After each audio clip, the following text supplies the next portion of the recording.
Gloria a Dios.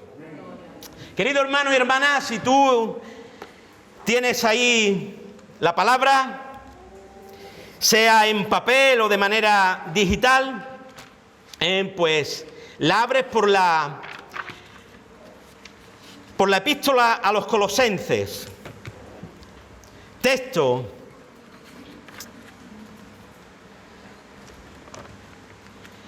conocido por esta congregación, pero que en esta mañana Dios ha puesto algo en mi corazón, tomando también este tiempo de Santa Cena que vamos a tener, la cual vamos a participar del pan y del vino. Y quiero compartir de la necesidad de la Iglesia. Estamos compartiendo sobre la Iglesia, estamos compartiendo sobre la necesidad de la Iglesia, estamos compartiendo de aquellas cosas que le hace falta a la Iglesia, para que la Iglesia crezca, para que la Iglesia en estos momentos donde estamos viviendo de esta manera tan complicada, tan difícil,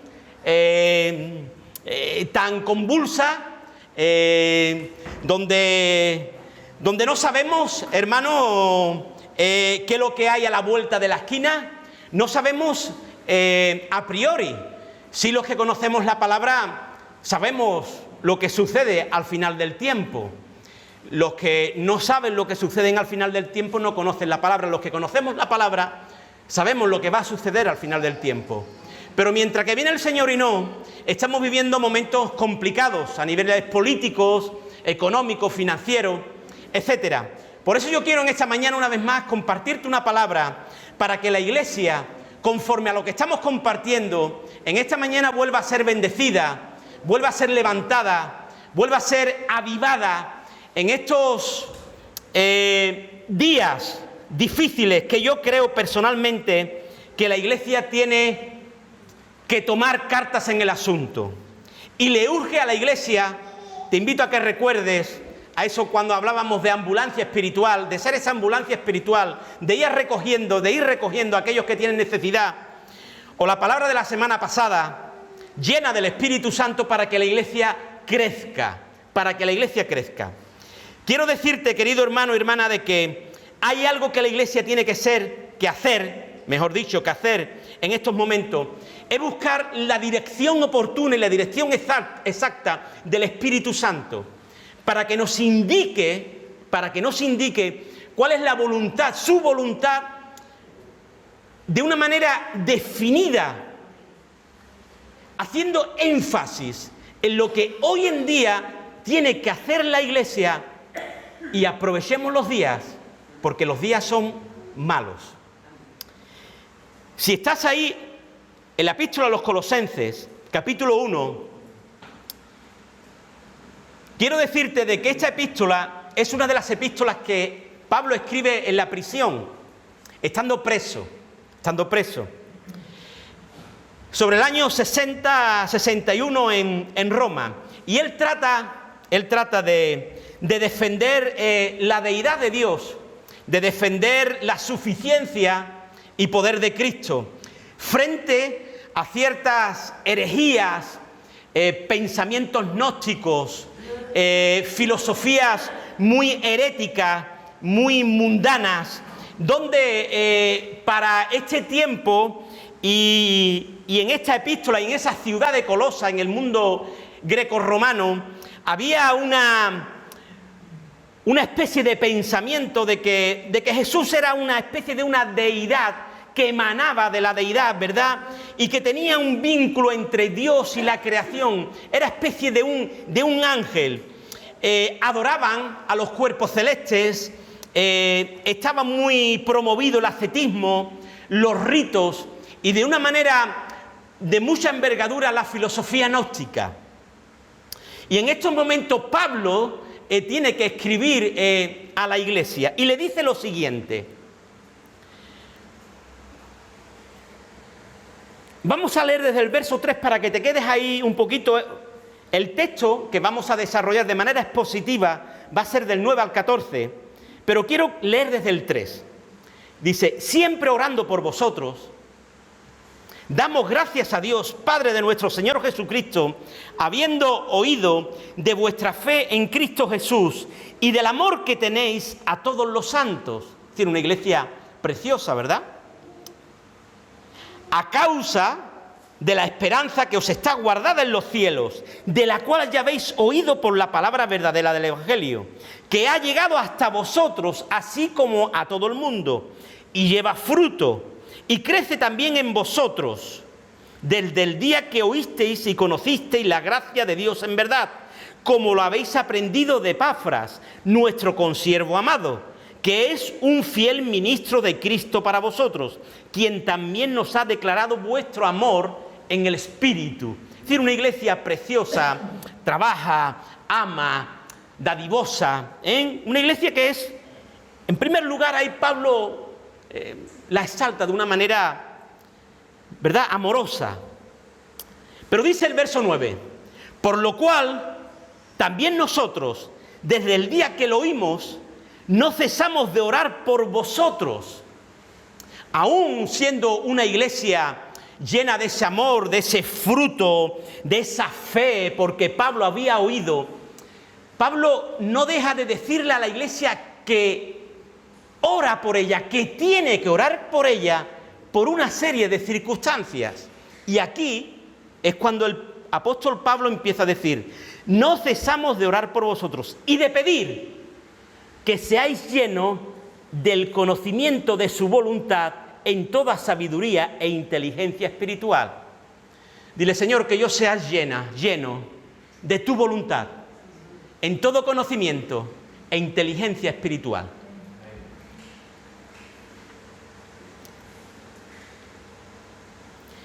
Para que andéis como es digno del Señor, agradándole en todo, llevando fruto en toda buena obra y creciendo en el conocimiento de Dios, fortalecidos con todo poder, conforme a la potencia de su gloria, para toda paciencia y longanimidad, con gozo, dando gracias al Padre que nos hizo aptos para participar de la herencia de los santos en luz, el cual nos ha librado de la potestad de las tinieblas y trasladado al reino de su amado Hijo, en quien tenemos redención por su sangre, el perdón de pecados. ¿Amén? ¿Tienes ahí la Biblia? ¿Tienes la palabra? Sí. Si la tienes, por favor, fíjate en el versículo 12. Yo quiero que leamos todos juntos. 12, 13 y 14. Juntos, ¿eh? Todos juntos. Con gozo, dando gracias al Padre, que nos hizo aptos para participar de la herencia de los santos en luz, el cual nos ha librado de la potestad de las tinieblas y trasladado al reino de su amado Hijo, en quien tenemos redención por su sangre. Amén. Tú, sabiendo esto, le daba un aplauso al Señor.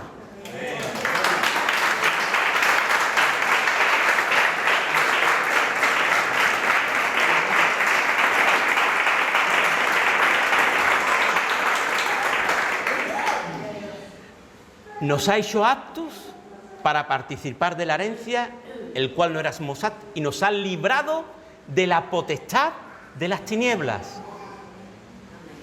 Te ha librado de la potestad de las tinieblas. Que te ha librado de la potestad de las tinieblas. Porque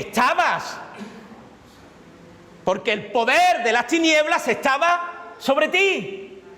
Y Jesús, a través de su muerte en la cruz del Calvario, te ha librado de la potestad de las tinieblas. ¿Y sabe quién gobierna las tinieblas? El diablo.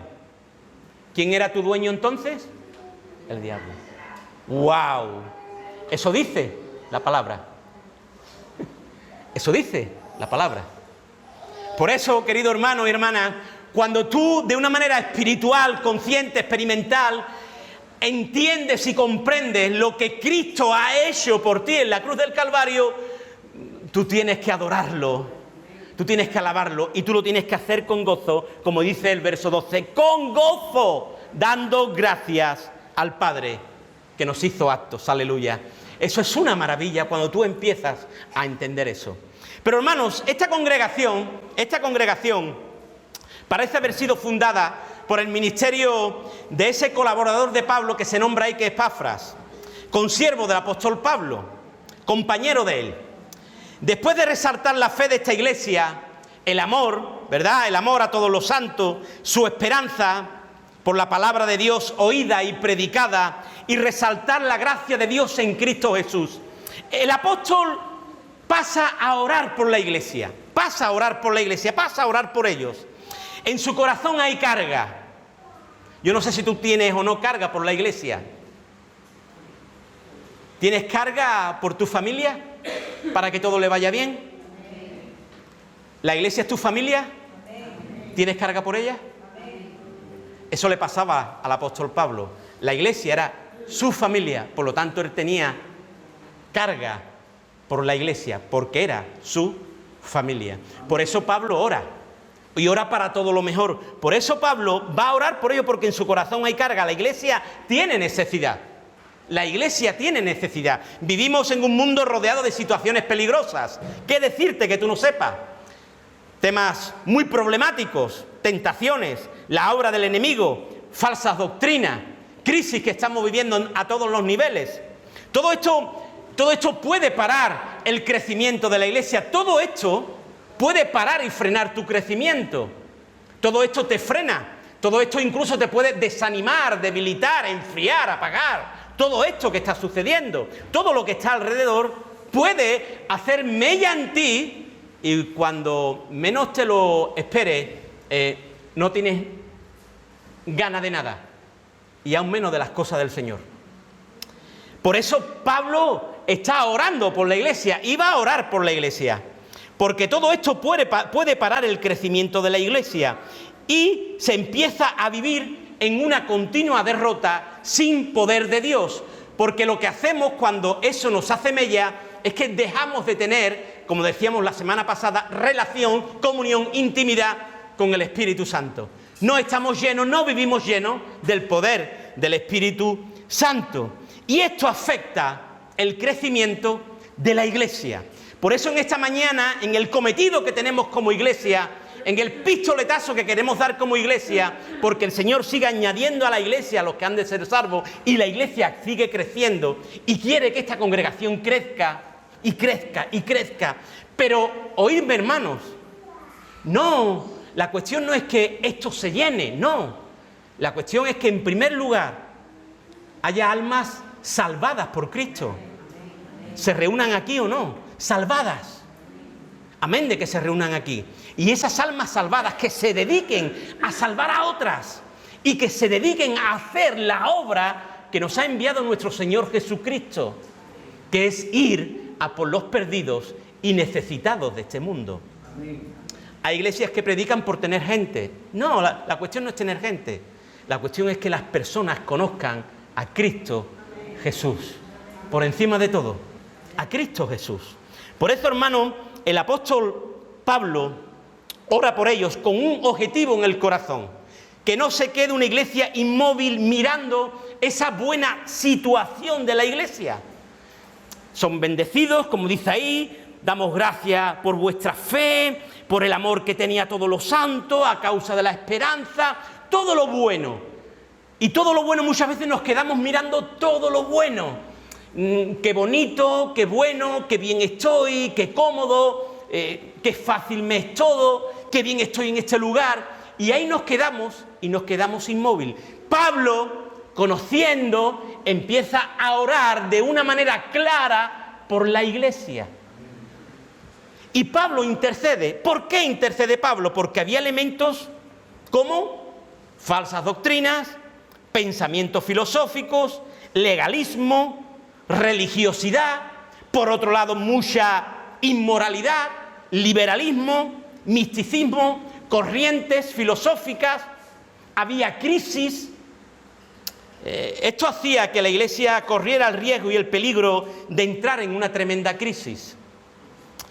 Y el hombre de Dios ve la situación y toma cartas en el asunto. El apóstol Pablo toma cartas en el asunto, ora de una manera específica. Él tiene un objetivo. Él tiene un objetivo en la oración, que la iglesia sea llena del conocimiento de la voluntad de Dios en toda sabiduría e inteligencia espiritual. Hermanos, Él va a orar, Él va a pedir a Dios y va a hacer esa oración: Señor, que tu iglesia sea llena, que sean llenos todos del conocimiento de tu voluntad en toda sabiduría e inteligencia espiritual. Esa es la oración del apóstol Pablo. Ese es el objetivo. Y este conocimiento, querido hermano, no es algo carnal, abstracto, teórico. Ya lo estuvimos compartiendo algunos jueves. Específicamente también este jueves entramos en esos momentos donde alguno que otro hemos tenido esas experiencias espirituales de tener tiempo de oración y haber tenido un encuentro con el Señor, haber sido rodeado por una luz, haber sido visitado por la presencia de Dios a través de un sueño, de una visión, de cosas espirituales. Este conocimiento no es tanto teórico o abstracto, sino una vida con experiencias de lo sobrenatural, una vida de oración, que conozcan a ese Dios poderoso y glorioso, al Todopoderoso, al que vive y reina por los siglos de los siglos, al que se muestra, al que está, al que toca, al que sana, al que restaura, al que bendice, al que viene al corazón y te hace ti templo y habitación de su Santo Espíritu. Hermanos, el discernimiento de la obra redentora que es producida por una vida en comunión con Dios, ese conocimiento espiritual, intelectual, a ti es revelado a través de la palabra, pero también es revelado el amor específico de Cristo en la cruz del Calvario por ti. Esto fluye de una relación íntima y profunda con el Espíritu Santo que renueva el corazón y la mente. Vidas que son llenas y plenas con una verdadera relación conociendo al Espíritu. En la iglesia hay que orar por esto, porque esto nos llevará a tener una vida digna, una vida plena, una vida que agrada a Dios. Y quiero darte 3 cosas en esta mañana que Pablo en esta oración de este objetivo indica como metas. Señor, yo quiero que tú llenes a la iglesia de tu conocimiento espiritual en toda tu voluntad e inteligencia para 3 cosas. Mira, la primera, dice ahí, verso 10, para que andéis como es digno del Señor, agradándole en todo. Y si te haces ese esquema en el texto, lo vas a ver fácil. Ora Pablo pidiendo voluntad. Ahora, ¿para qué? ¿Para qué es esa llenura de esa voluntad de inteligencia espiritual y para que andéis como es digno del Señor, agradándole en todo? Una vida para la gloria de Dios. Pablo ora para que la iglesia sea digna del Señor, agradándole en todo y tengan una vida para la gloria de Dios. Aleluya. Viviendo, sabiendo que le pertenecemos al Señor. Y esto se traduce, hermano, en un término que hoy lo vamos a tocar, que quizás otro día no lo tocamos, pero lo vamos a tocar, que es la santidad. ¿Qué es la santidad? La santidad. Agradándole, dice, en todo. Agradándole en todo. En todo, querido hermano y hermana, en todo. En todo. Tú y yo tenemos que agradar al Señor en todo. Aquí, pero también allí. Aquí y también en tu trabajo. Aquí y también en tu casa y en tu barrio. Agradando al Señor en todo. Quiero decirte algo como pastor de esta congregación, querido hermano y hermana. Si tú quieres que esta iglesia crezca, la santidad tiene que estar en medio de nosotros.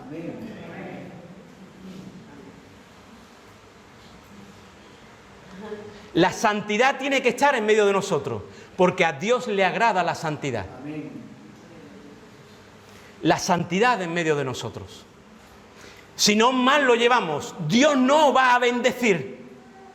Dios no nos va a bendecir. Si Dios no ve santidad, Dios no nos va a bendecir. Al contrario, nos va a dejar parados y nos va a llevar dando vueltas de un sitio para otro. Gritaremos, chillaremos, pero poco vamos a conseguir en el nombre de Jesús si la Iglesia no vive en santidad.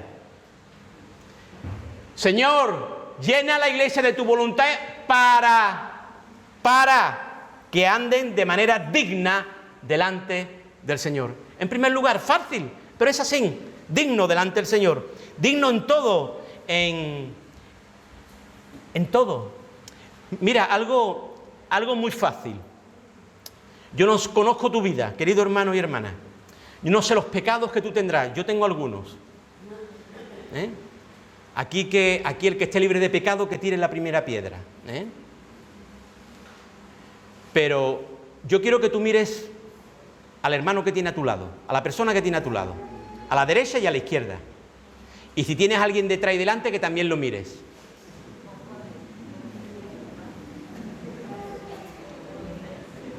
Que también lo mire, que también lo mires. Que también lo mire. Y aquí nos podemos mirar porque todos somos muy atractivos, muy atractivas, y las hermanas son muy guapas, los hermanos son muy guapos todos. En otras iglesias no, aquí sí.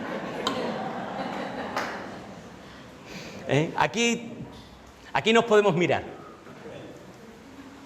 ¿Has mirado a tu hermano? ¿Lo amas? ¿Lo amas?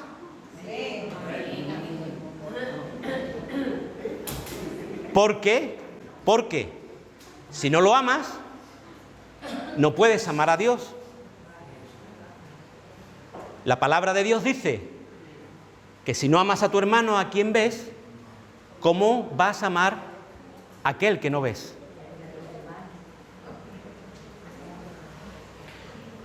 Por lo tanto, parece que tú te quedas ahora pensando y diciendo, bueno, es que la santidad... No, sí, santidad. Y te digo una cosa, Dios es amor. Dios es amor. Y tú puedes tener un pecado, otro, decir cosas, hacer cosas, pensar cosas, bien. Pero te digo una cosa, a Dios le duele mucho, muchísimo, muchísimo, muchísimo que los hermanos no se amen. Porque aparte es un principio de lo que la Iglesia se dará a conocer en este mundo. Mirad cómo se aman. Por eso quiero llevarte en este pensamiento. Si tú no amas a tu hermano que ves, no digas que amas a Dios, porque quiero decirte desde aquí que es mentira, porque a Dios no lo ves.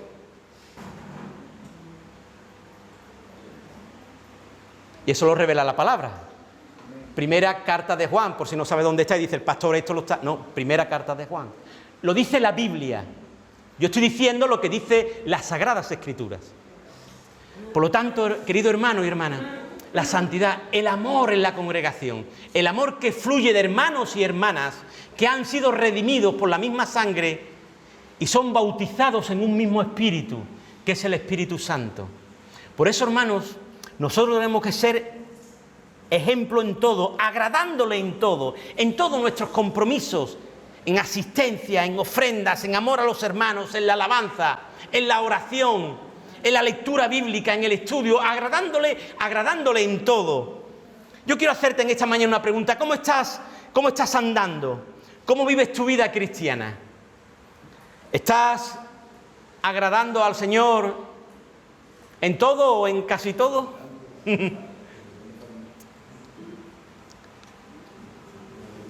¿Cómo estás andando? ¿Cómo vive tu vida cristiana? ¿Estás entregado y trabajando en tu iglesia? ¿Estás ahí apoyando? ¿Estás ahí trabajando en lo que puedas, en lo que salga, en lo que fluya, en lo que buenamente puedas? ¿Lo estás haciendo? Hermano, el apóstol Pablo ora de esta manera sencilla. Señor, yo te pido Yo te pido, Señor, dice que él se arrodilló, se postró al suelo. Señor, te pido que mis hermanos, que esta congregación sea llena de tu voluntad, pero para que anden dignamente, agradándote a ti en todo, para que en todo tú te lleves la gloria. Aleluya. Amén, hermanos. En segundo lugar, hermanos, dice la palabra de Dios ahí, llevando fruto en toda buena obra, llevando fruto en toda buena obra, llevando fruto en toda buena obra. Fruto. En primer lugar, fruto de conversión, fruto de arrepentimiento delante del altar de Dios. Frutos. No podemos tener frutos si no hay una verdadera conversión, si no hay arrepentimiento continuo en nuestros corazones, en nuestras vidas. Algo que le agrada a Dios es que tú vivas delante de Él y delante de su altar. Delante de su altar. Continuo arrepentimiento diciendo, Señor, necesito de ti cada día. Continuamente necesito de ti. Fallo continuamente, Señor, y necesito de tu misericordia y de tu gracia, Señor, continuamente. Renovación total continuamente de nuestra mente, no amoldándonos a estos tiempos para saber cuál es su agradable y perfecta voluntad. Hermanos, fruto de arrepentimiento, frutos de alabanza, frutos de evangelismo, llevando fruto de evangelismo, frutos de ayuda al prójimo, frutos de amor. Dice la palabra que si tú haces aquello de lo cual Dios no se agrada, evidentemente eso es pecado.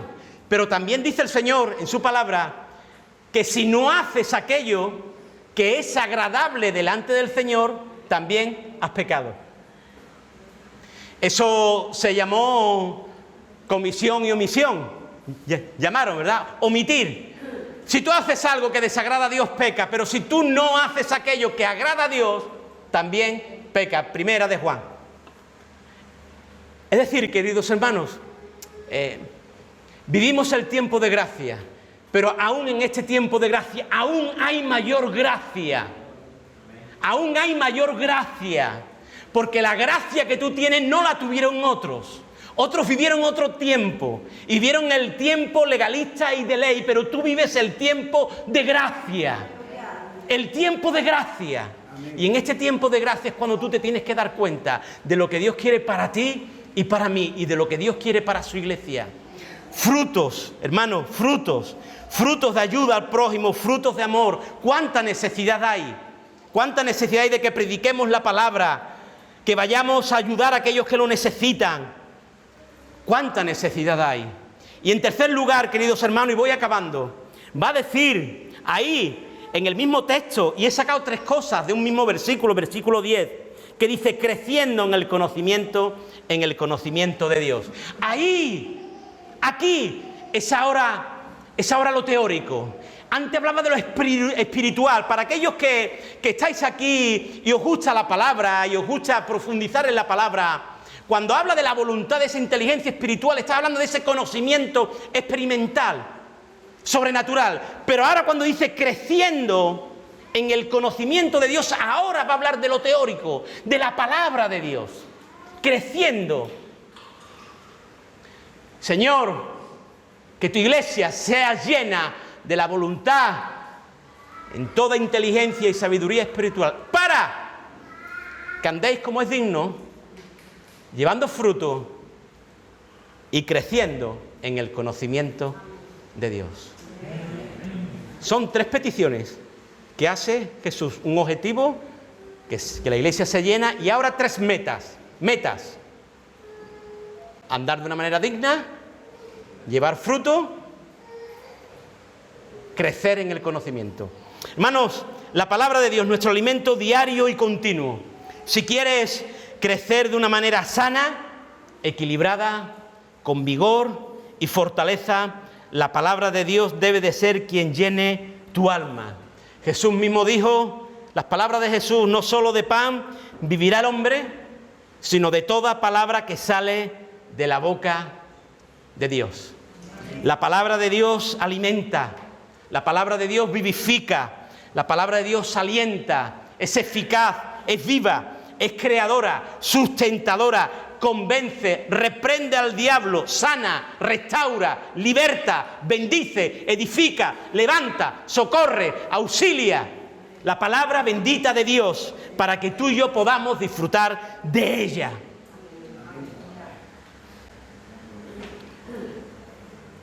¿Cuánto tiempo pasas leyendo la palabra?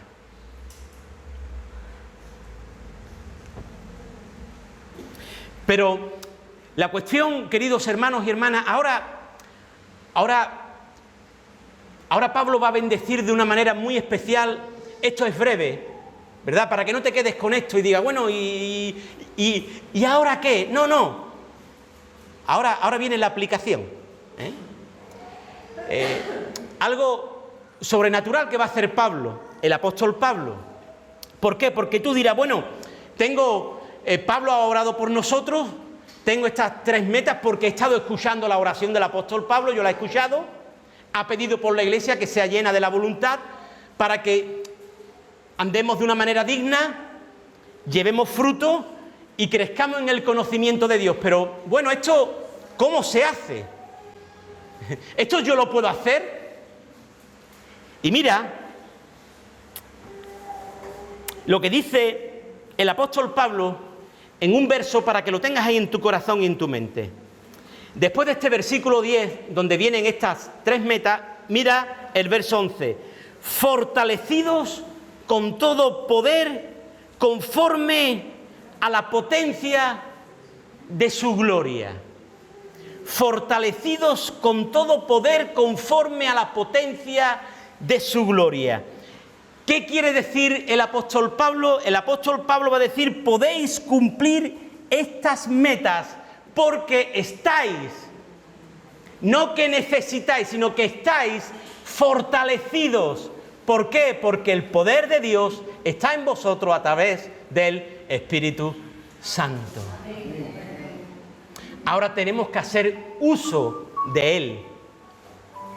Hermanos, fortalecidos con todo poder conforme a la potencia de su gloria. No que seáis fortalecidos.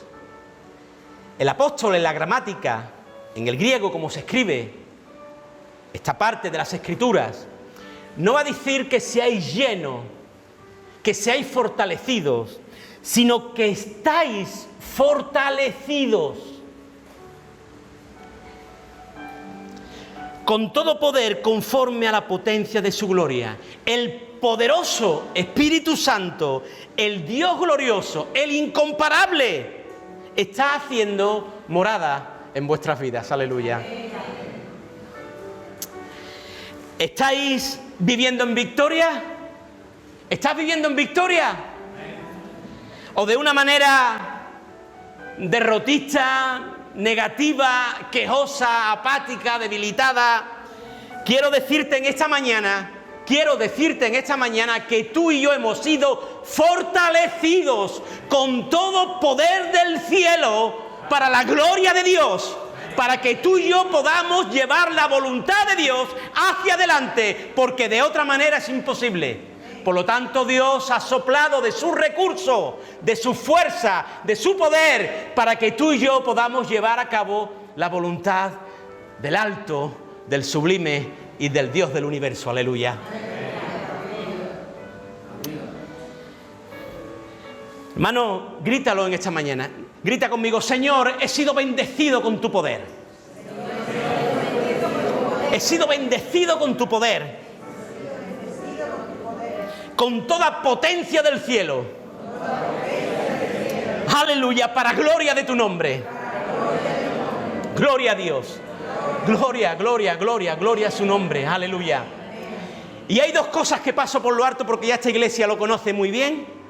Esas 2 cosas que pone ahí el apóstol Pablo, ¿verdad? Como diciendo, oye, conforme, verso 11, conforme a la potencia, para toda paciencia y longanimidad.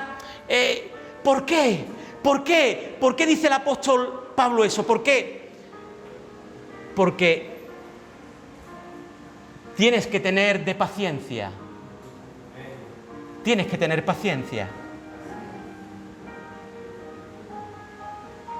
Tienes que tener paciencia.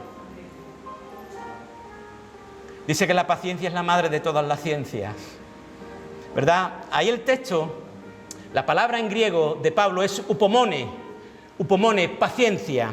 Y la paciencia habla en este aspecto para las cosas del mundo,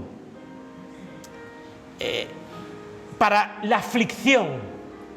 Paciencia cuando te viene una enfermedad. Paciencia cuando estás en una crisis. Tienes que tener paciencia. Paciencia cuando las cosas no van bien. Upomone, paciencia. Paciencia cuando las dificultades nos agobian y estamos ya saturados. Paciencia. Pero dice después otra palabra que quizá no se entiende muy bien, longanimidad, que es paciencia larga. Ahí esa long viene del inglés también, de un adverbio inglés que es longanimidad, paciencia extremada.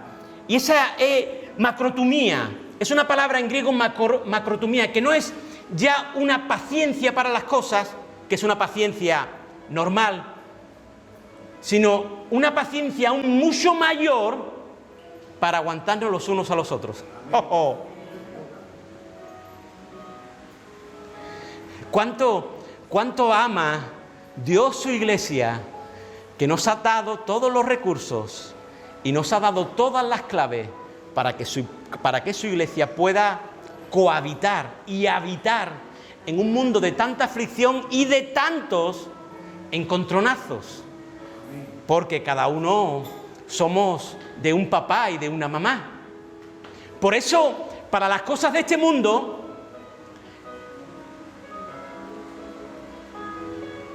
estoy mirando a un hermano que me dijo algo que me gustó hace poco. Para las cosas de este mundo, paciencia.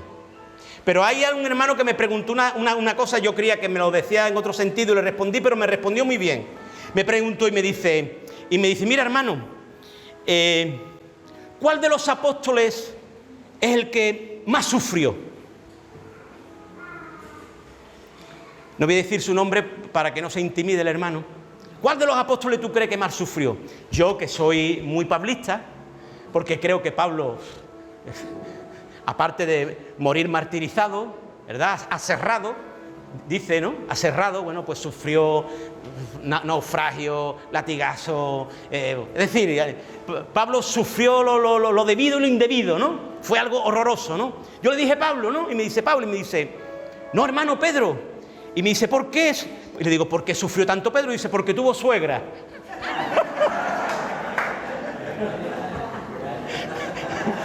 Porque tuvo suegra.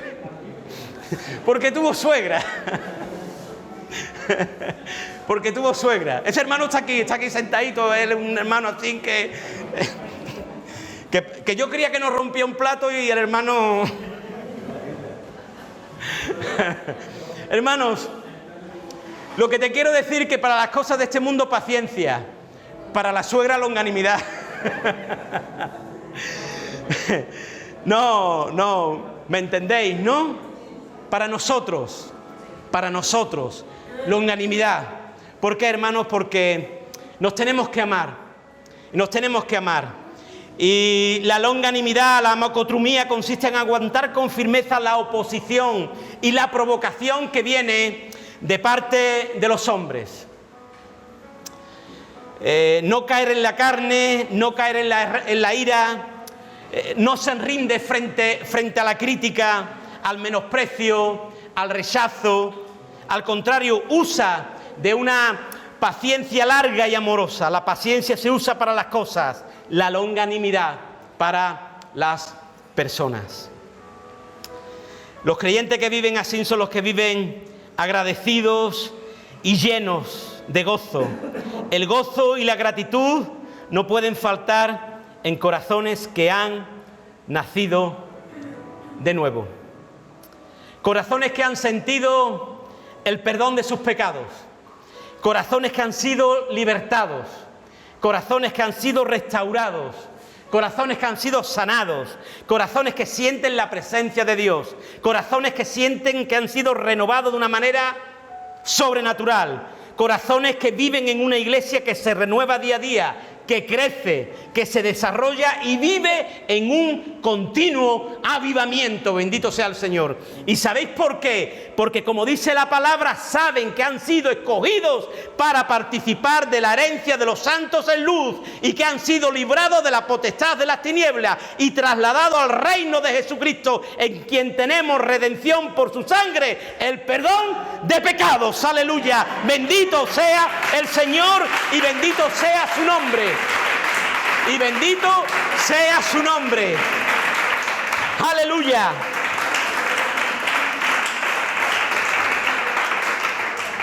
Gloria al nombre de Dios. Aleluya. Una iglesia llena del poder de Dios para la gloria de su nombre. Querida iglesia, todos nosotros, que seamos llenos de toda la voluntad e inteligencia espiritual del Señor, para que andemos como es digno, agradándole al Señor en todo para gloria de su nombre, llevando fruto de arrepentimientos, fruto de ayuda, frutos de amor, frutos de evangelismo, frutos de predicación, frutos de abrazo, frutos de estar con el hermano, y creciendo en la bendita palabra de Dios, fundamento a nuestros pies, cimiento a nuestras vidas, para que no seamos como niños fluctuantes que van de doctrina en doctrina y de viento en viento, sino que seamos hombres y mujeres cimentados por la palabra del Trino Dios, para que nos dé un crecimiento y un desarrollo maduro, bueno y oportuno. Porque, querido hermano y hermana, estamos fortalecidos con toda la potencia del cielo, para que en este ámbito tú y yo podamos amar a los hermanos, tener paciencia en este mundo y longanimidad con los hermanos, y los roces de los hermanos sea para que podamos orar por ellos y amarlos aún más y levantarlos de sus debilidades y de sus flaquezas para la gloria de Dios.